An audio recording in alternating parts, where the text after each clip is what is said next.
Hello everybody, I am the Linkzilla, and welcome back to The Legend of Zelda Majora's Mask. Now, you guys might be wondering why I'm already basically into this one. This is going to be a very different kind of episode, because with the rather disastrous ending last time, it made me realize that I gotta be more careful in planning out my routes when I do these things, and it made me realize that I really cannot finish the game in just 2 more 3-day cycles like I had intended. There's still so much stuff that I want to do, and unfortunately, what I want to do, what basically needs to be done, will take up a lot of time. So basically, I'm going to dedicate this 3-day cycle to just getting some things done. Now, to start off, you guys might be wondering why I've loaded up with all this fish. Well, I'll actually explain that to you when we get there. First things first, I'm gonna go and get myself some arrows. That's the one thing that you should always make sure that you do after you slow down time. Always make sure that you acquire some arrows. Anyways, now that I think that I've gotten enough friggin' arrows, so let's get to it, shall we? First thing we're gonna do is we're gonna head up the mountain.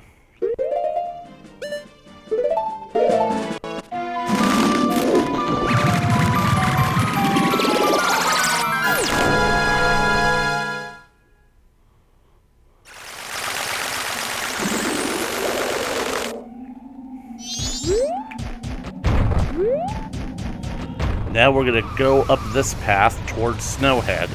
Now, why didn't I just teleport to Snowhead? Well, we'll get to that.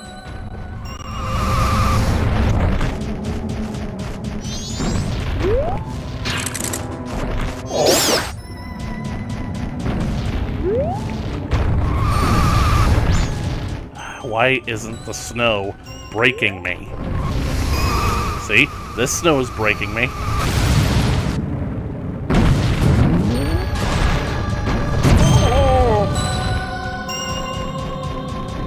Right, so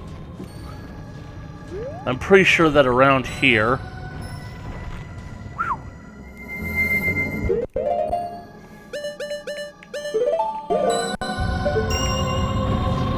no, I think I need to be higher. There they are.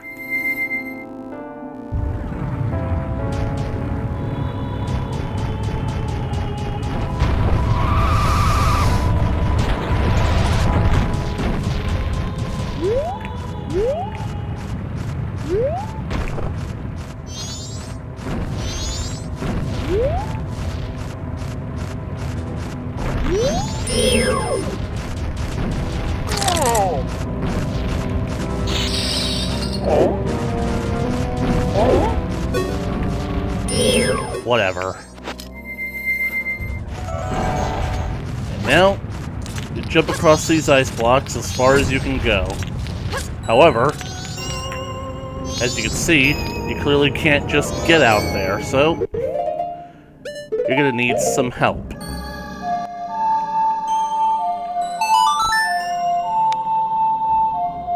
Cannot believe that he actually reviewed this game. What I also can't believe is that he did such a terrible job reviewing this game. You can't treat this game like every other game in existence. This game is more special than they are. Anyway, I got what I came for. Right. So now we've done that. I should have transformed back into Goron Link, but either way, that's neither here nor there.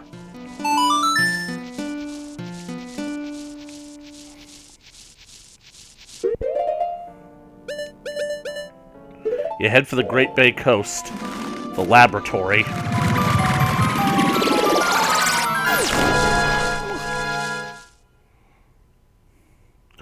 This is the reason why I have all the fish. Fish?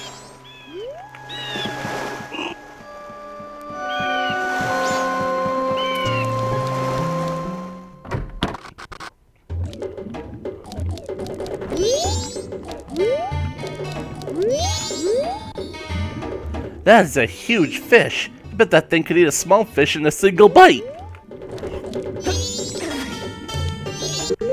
Let's test that theory, shall we? You get on top of the tank, and you start dropping them in. Hopefully 5 should be enough. And one of the fish eats them, and grows bigger. There's always a bigger fish.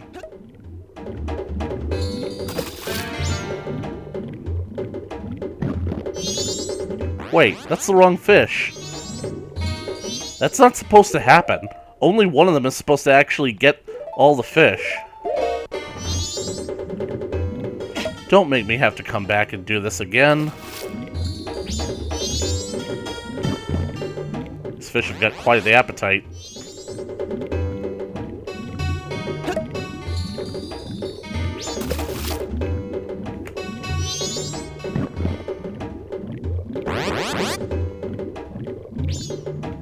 Unbelievable. This would only happen while I am recording. They are literally staying in pace with each other.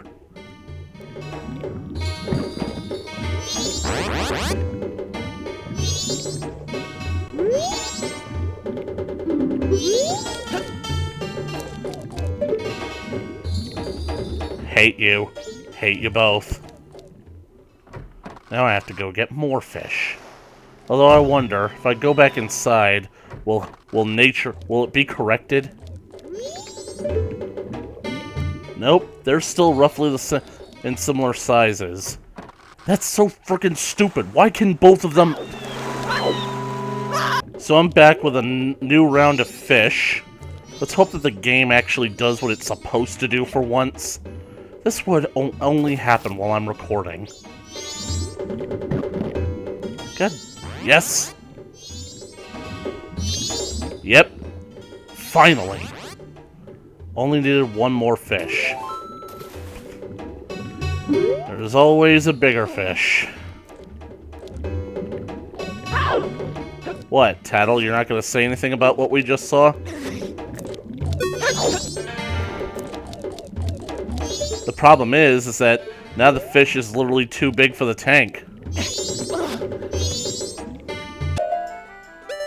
It's about time that I finally used this thing, the All Knights mask. You put it on, you go into the stock pot in.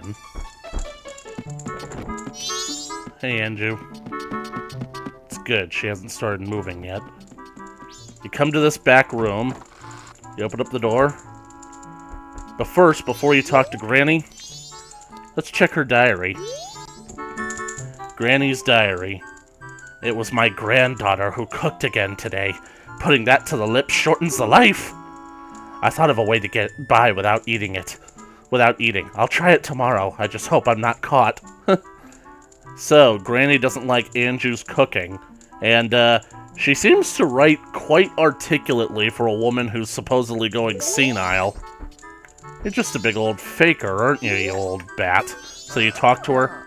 Oh, Tortoise. Did you finish helping Father? Tortoise. And let Mother read you a story. Mother. Now, which story would you like to hear? The Carnival of Time.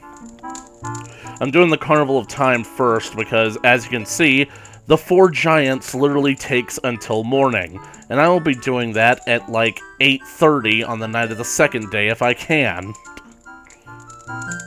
Carnival of Time. The Carnival of Time, is it? The carnival is almost here, so it's good for you to learn its meaning. It's a little thing, but it's a little long, but I'll read it with some enthusiasm. Ahem. The Carnival of Time. Each year, the season of harmony begins when the sun and moon are in alignment, paying homage to the way that both nature and time are tirelessly in the process of progressing. The Carnival of Time is when the people of the 4 worlds celebrate that harmony and request fruitfulness for the year. For ages, people have worn masks resembling the giants who are the gods of the 4 worlds. Hey, look up there in the upper right corner. It's old Dalwa. And then over there on the left, there's some kind of red balloon-looking thing with a green base. Is that supposed to be Tingle? Now it's become a custom for each person to bring a handmade mask to the Carnival of Time. It is said that if a couple united on the day of the festival and dedicated a mask as a sign of their union, it would bring luck. If a couple united on the day of the festival, the day after tomorrow is her wedding. The centerpiece of the carnival is the clock tower, and on the eve of all the festivities, the doors to its roof are opened. From atop the clock tower roof, a ceremony to call the gods is held, and an ancient song is sung.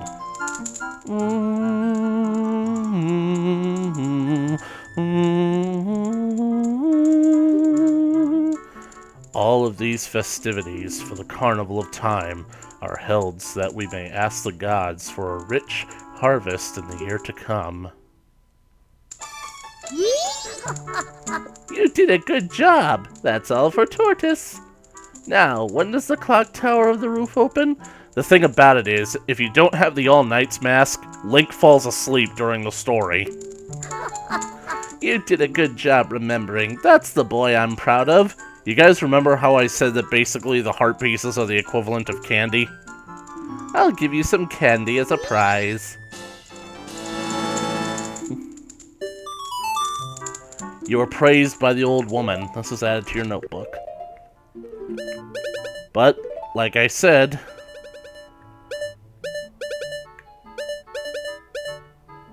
there are 2 prizes that you can get from her, so we're not done yet. Right, so as you can see, 2 hours have clearly passed, and I think I hear someone walking around in the hall out there.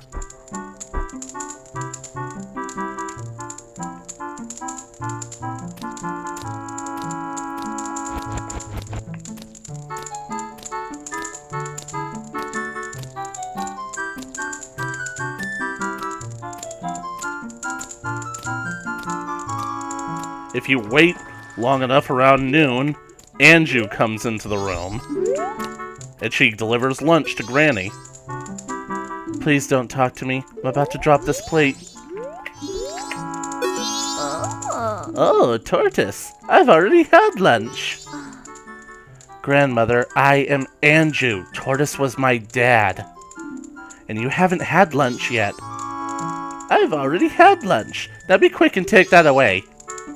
Now, not eating is bad for you. Please eat.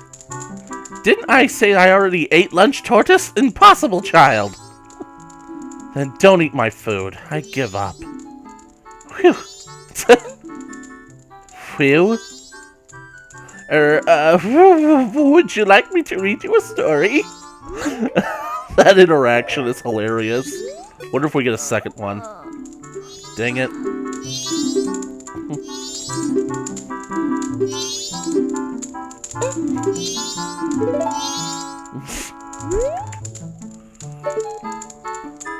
I feel sorry for Anju.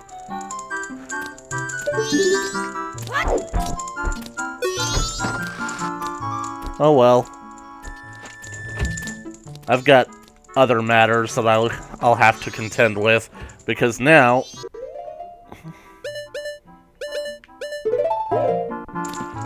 I gotta get over to Milk Road. Okay, it's almost time right now. Romani should be going into the barn. I would like it stated for the record that this will be the only time I have ever failed to complete this quest. And I am only doing so willingly in order to show you guys the cutscene. So, my record is still intact. God, it feels so wrong. Every fiber of my being is screaming at me to get my bow ready. It's actually pretty horrific, so if you guys have delicate sensibilities, you might want to look away. Here comes Romani.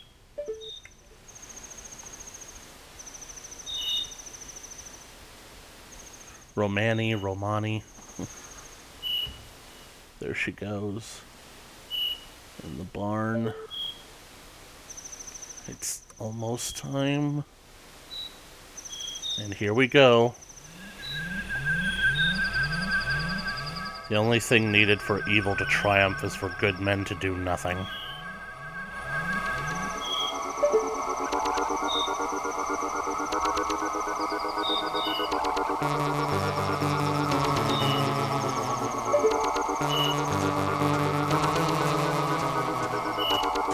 Might as well get a closer look. I want to make sure that the cutscene actually activates.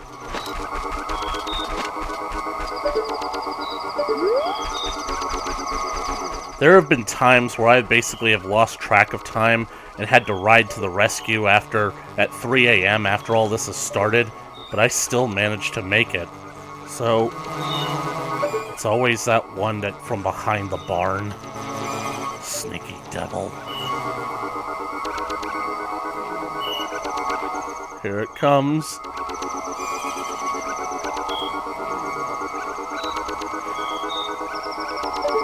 Man, they are really converging.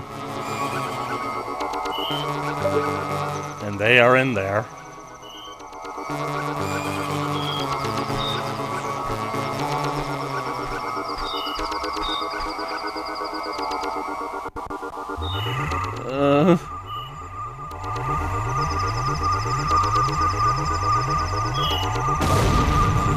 They blow the roof off the barn.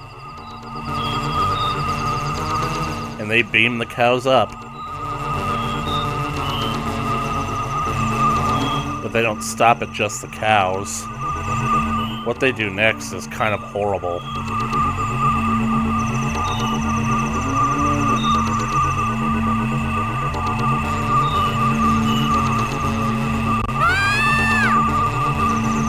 They take Romani.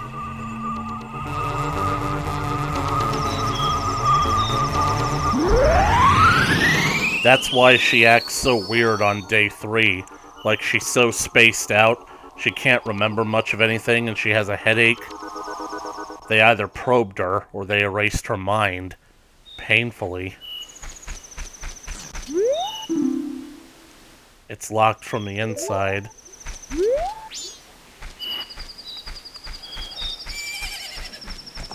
I feel terrible. Cannot believe that I friggin' let that happen. Well, anyways, we'll be continuing.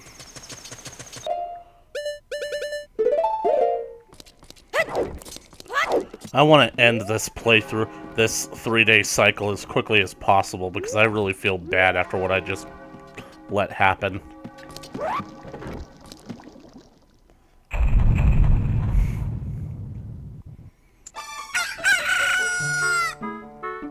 Those are creepy. Anyway, this is the main reason why I decided to do all this in just one 3-day cycle. And you know, it's ironic, I was originally only planning on doing these 2 particular heart pieces, but then I realized that there was an that I wanted to do something in the next video that was more succinct, and I wanted to gain all 4 heart pieces in that one, just to basically keep the collection, so I ended up making this episode longer by doing all these other heart piece quests with the fish and going after the one and basically doing what I just did to Romani. But the simple fact is, the reason why I chose to do this is because there's really no other way that I can fit this into a regular playthrough. Like, because... Oh, TARDIS. Hearing the story of the 4 giants literally takes until morning, which means depending on what time of day you get this old bat to read to you, this story could take upwards of 24 hours. I was gonna see if I could get her to tell me the story right before 8:30 when the inn closes, but let's face it, I'm not gonna wait around for that. The 4 giants, is it? This is quite long, but it's a good story for you to hear, so I'll read it with some extra gusto. Ahem. The 4 giants. This tale from long ago, when all the people weren't separated into 4 worlds like they are now. In those times, all people lived together, and the 4 giants lived among them. On the day of the festival that celebrates the harvest, the giants spoke to the people. We have chosen to guard the people while we sleep. 100 steps north, 100 steps south, 100 steps east, 100 steps west. Shouldn't that be 100 steps west, 100 steps east? If you have need, call us in a loud voice by declaring something such as, "The mountain blizzard has trapped us," or "The ocean is about to swallow us." Well, more like boil us, but your cries shall be heard to us. Look, now then, there was one who was shocked and saddened by all of this. A little imp. The imp was a friend of the giant since before they had created the 4 worlds. "Why must you leave? Why do you not stay?" An imp, the childhood friend, felt neglected, so he spread his anger across the 4 worlds repeatedly. He wronged the people. An imp, friends of the giants, causing trouble in their absence. They said, Tattle said that he'd been fighting with his friends.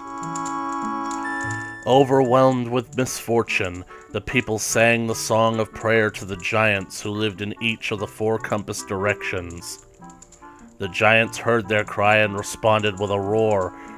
"Oh, imp! Oh, imp! We are the protectors of the people! You have caused the people pain. Oh, imp, leave these 4 worlds, otherwise we shall tear you apart!" That seems a bit excessive. The imp was frightened and saddened. He had lost his old friends.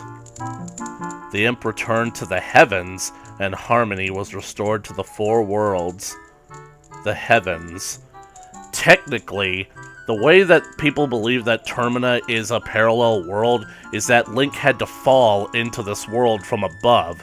That would mean that Hyrule is somehow above Termina. Me personally, I actually think that Termina is on the other side of whatever planet that Hyrule exists on, and what Link fell through was actually some kind of portal, but that's neither here nor there. So technically, that would mean that the heavens to Termina is actually Hyrule. But then again, this place has a sky, and the people rejoiced. They worshipped the giants of the 4 worlds like gods, and they lived happily ever after. This, I feel, is a bit of a cheat. Good job! Wasn't that fun, Tortoise? What did the people do to call the giants? Now, the thing about it is that you're supposed to say, "I don't know." It's literally a trick that has wasted so many 3-day cycles. Oh, really? But you listened hard, so Mother is happy. I'll give you some candy as your prize.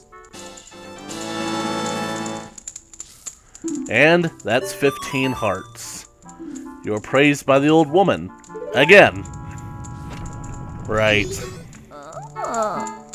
Are you ready? It's been a long time since we had a picnic at Romani Ranch, hasn't it? Basically, it's already 8 a.m. on the final day, so I'm gonna basically go back in time and I'm gonna call it quits here. So thank you guys so much for watching this video. If you liked it, please leave a comment and do all that good stuff.